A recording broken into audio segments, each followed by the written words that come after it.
আচ্ছা, একটা জিনিস চিন্তা করেন, বসিরহাট উত্তর বিধানসভার মানুষদেরকে এই তৃণমূল সরকার এতটা গদ্দপ ভাবছে যে একজন উত্তরপ্রদেশ থেকে 7 পাস ব্যক্তিকে বসিরহাটে এনে প্রার্থী করেছে।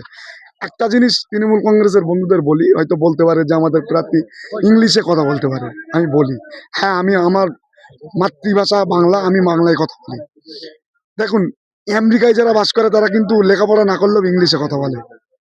বিহারে যারা বাস করে তারা কিন্তু হিন্দিতে কথা বলে।